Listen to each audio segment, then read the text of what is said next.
di Indonesia tuh perempuan juga jarang yang sholat Jumat. Sini tadi hampir penuh juga di orang Rusia. Beliau lagi main komputer, ya saya sholat, nggak apa-apa aja, sholat biasa. Puasa itu selalu ada buka bersama ya di masjid-masjid besar. Gak usah takut, karena di sini tuh tidak ada waktu isya sepanjang musim panas. Guys, всем привет! Как дела? Добро пожаловать на мой канал. Oke guys, hari ini aku udah siap-siap mau berangkat kemana guys? Tebak. Kalian pasti udah tahu lah ya, soalnya aku udah tulis di judul video ini nanti. Jadi, aku hari ini mau berangkat Jumatan di Masjid Biru. Sebenarnya sih namanya bukan Masjid Biru ya, tapi aku manggil Masjid Biru karena warnanya biru, bagus gitu guys, warna biru gitu. Sebenarnya sih namanya Gul Sharif. Dan itu salah satu masjid terbesar di Rusia juga. Dan masjidnya itu bagus banget, gede. Kalau kalian penasaran ya kalian tonton sampai habis lah ya video ini. Nanti aku di sana juga bakal liatin masjidnya kayak gimana, dalam masjidnya kayak gimana. Tapi nggak full ya guys. Buat kalian yang mau full, vote di komentar video tour keliling masjid Gul Sharif di Kazan. Oke guys, hari ini aku mau Jumatan. Habis Jumatan aku mau ketemuan sama salah satu mahasiswa dari Bandung guys. Namanya Kang Shauki. Hari ini aku mau ngobrol-ngobrol lah gitu ya tentang Rusia gitu. Pokoknya bakal menarik banget guys. Pokoknya ikutin terus sampai habis ya guys videonya, jangan di skip. See you guys, stay tune guys.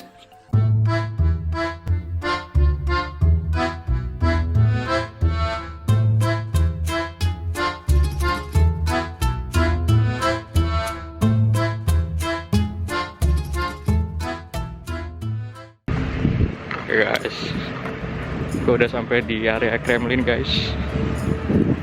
Jadi Kremlin ini artinya itu fortress kalau bahasa Inggris ya guys. Jadi benteng gitu artinya. Pokoknya tembok besar gitu di setiap kota.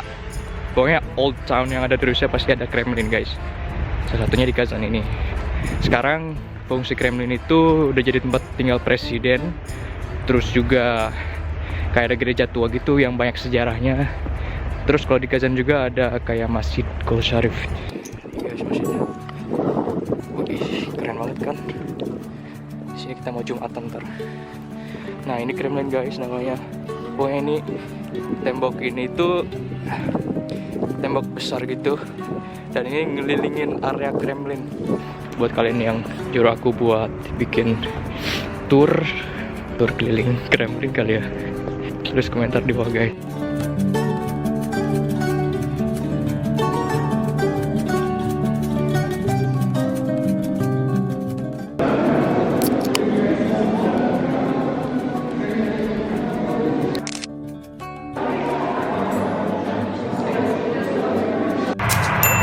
Oke guys, jadi sekarang aku lagi sama Kang Shauki nih. Halo semuanya. Kang Shauki orang Bandung ya Kang? Ya, asli Bandung. S2 di Kazan Federal University. Mantap. Ayo sambil jalan aja. Yuk. Jadi guys, kita sekarang lagi ada di Gul Sharif, Masjid Gul Sharif, baru beres Jumatan. Tadi ramai juga kan, sampai tadi ke bawah ya? Iya, betul. Penuh. 2 lantai gitu. Kan harusnya kan tempat sholat di atas doang. Iya. Tapi di lantai 1 juga tadi banyak yang sholat juga. Ya, kalau di Indonesia tuh perempuan juga jarang yang sholat Jumat. Sini tadi hampir penuh juga di ruangan perempuannya. Iya. Nah, tadi Kenapa di ya? atas. Karena memang kan mazhab Hanafi ya di sini itu lebih dianjurkan untuk sholat Jumat. Sedangkan Syafi'i itu ya di rumah saja lah, lebih cenderungnya. Gue pertama kali lihat sih perempuan banyak banget gitu. Pertama kali lihat di Rusia sholat Jumat gitu. Oke. Kan Kang Shauki ini apa ya? Wakil ketua ya? Ya, wakil ketua PCNU Federasi Rusia dan Eropa Utara. Apa itu, bisa dijelasin nggak Kang? Itu cabang ya, cabang istimewa Nahdlatul Ulama untuk wilayah Federasi Rusia dan Eropa Utara. Mencakup negara-negara Finlandia, Estonia, Denmark, Norwegia, dan Swedia.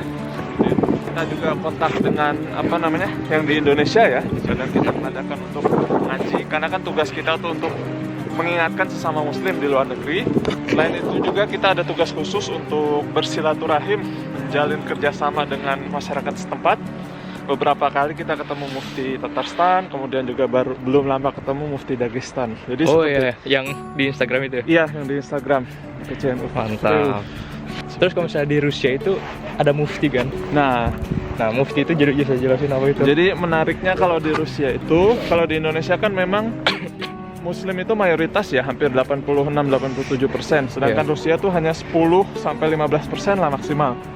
Jadi mereka yang ini, semua kegiatan Muslim di wilayah tersebut mereka yang koordinir, dari untuk imam, kemudian untuk sholat juga, kemudian acara-acara seperti Idul Fitri, Idul Adha, Ramadan, sampai pengelolaan zakat, yatim, sebagainya. Karena di Rusia seluruh kegiatan keagamaan itu hanya boleh diadakan di tempat ibadah, di tempat agama, melalui mufti yang resmi tersebut. Muslim di sini tuh ada 2 mazhab dan ada 2 jalur masuknya. Pertama itu yang ada di wilayah Volga Ural, itu yang mencakup saat ini itu Tatarstan dan Bashkortostan ya. Kemudian ada juga di wilayah Kaukasus Utara, itu ada Chechnya, kemudian Dagestan, sekitar Dagestan gitu. Sekitarnya. Yang Chechnya ini Kaukasus Utara itu masuk lebih dahulu, tahun sekitar 681 Masehi lah. Kurang lebih itu kan 70 tahun, 80 tahun setelah kelahiran Nabi. Otomatis itu zamannya Umar atau Utsman gitu ya. Jadi awal masuk. Cuman pada saat itu kan memang wilayah situ masih wilayah kekuasaan Persia, kemudian dinasti Abbasiyah ya, kemudian Safavid, kemudian juga sempat jadi Turki Utsmani. Sedangkan yang Volga Ural ini, yang untuk wilayah Rusia, itu resminya dijadikan agama kerajaan Volga Bulgar itu tahun 922 Masehi.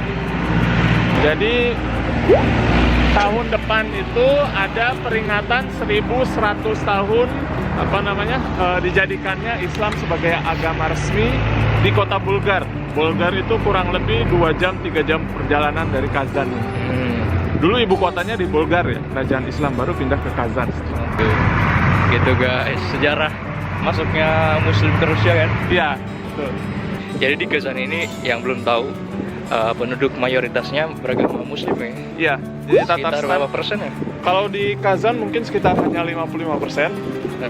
Bahkan mungkin 50% saja ya, setengah-setengah. Tapi untuk wilayah Tatarstan seluruhnya hampir 60%-nya Muslim. Gitu. Dan di sini juga kalau dibanding kota-kota lain ya di Rusia, di Kazan salah satu termasuk kota yang banyak banget masjidnya ya. Iya, betul. Ramah Muslim lah. Iya.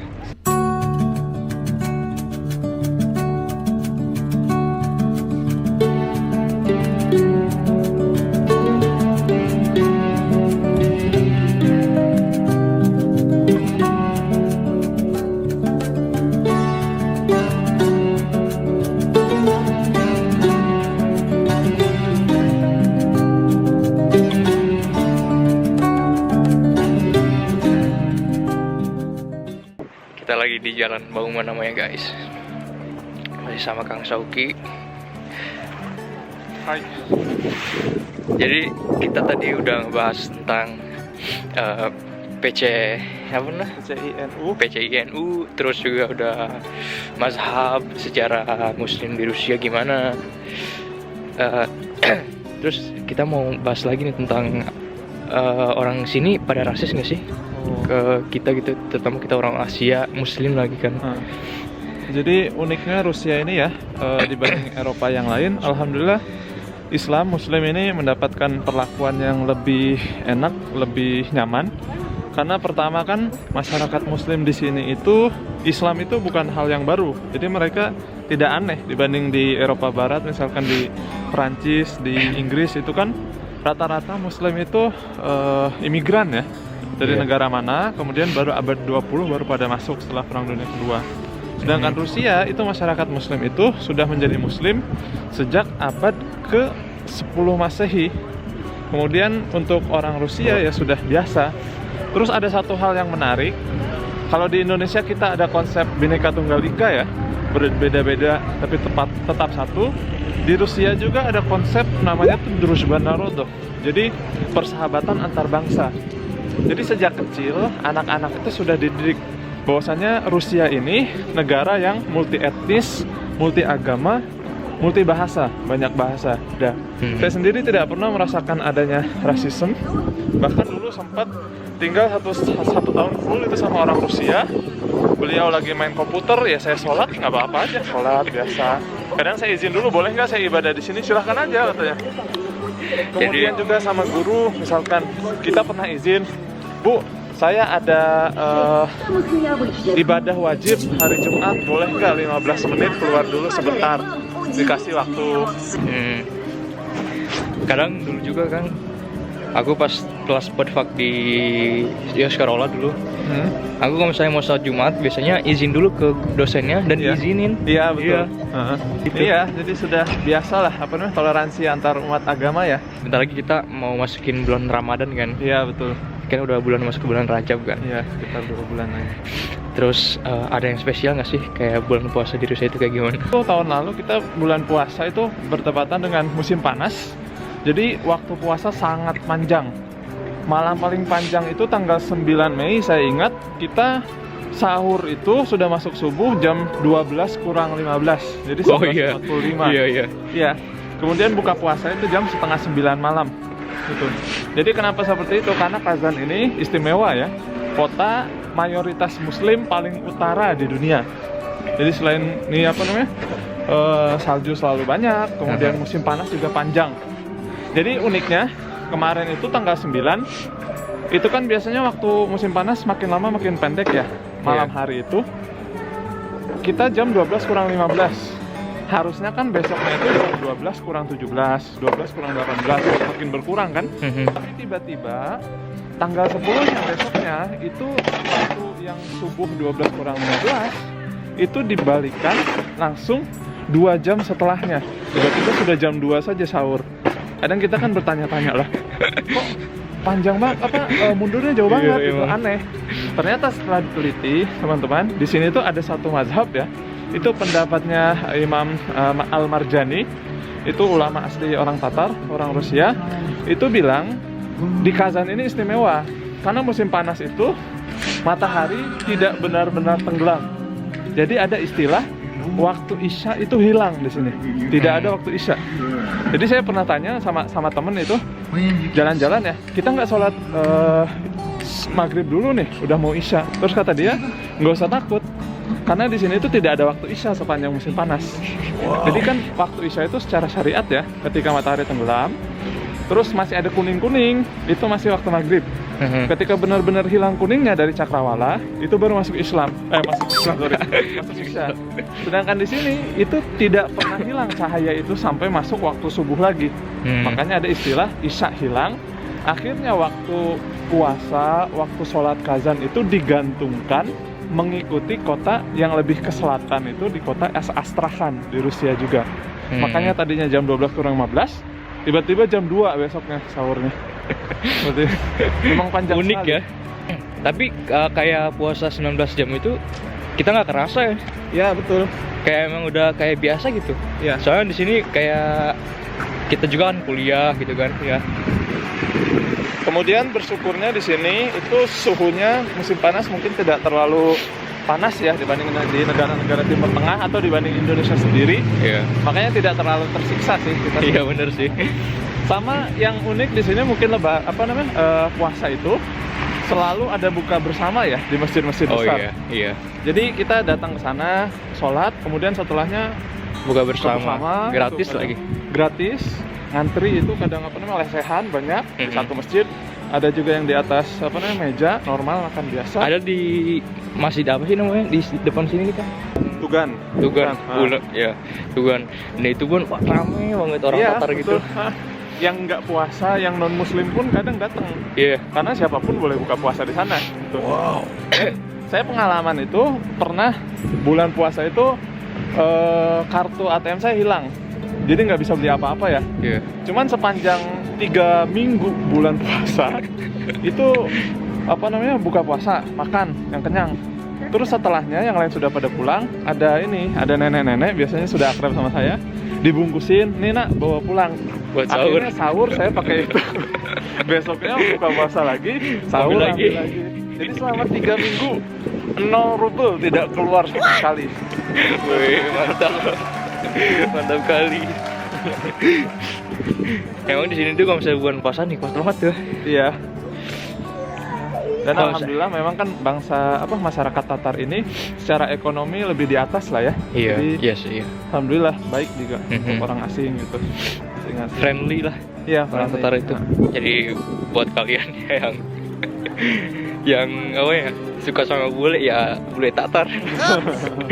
Muslim juga. Muslim juga kan. Dan di sini yang pakai jilbab banyak ya? Iya, Biasa. di sini banyak banget yang pakai jilbab. Jadi buat kalian yang juga mau kuliah di Rusia gitu kan.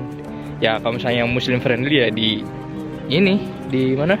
Kazan juga. Di Kazan, Tatarstan. Iya. Pengusaha-pengusaha mode style Ya muslim. baterainya habis. Kemudian juga Baterainya habis. oh ya mungkin nanti kita lanjut lain waktu ya guys ya. Iya. Masih banyak Jadi pembahasan. gitu aja dulu ya video buat kali ini. Sebenarnya masih banyak sih pembicaraan yang harus diobrolin karena baterainya habis ya. Gimana lagi? Musim dingin memang Iya. baterai cepat habis. Jadi gitu aja video kita hari ini lah. Jangan lupa guys subscribe, like, share.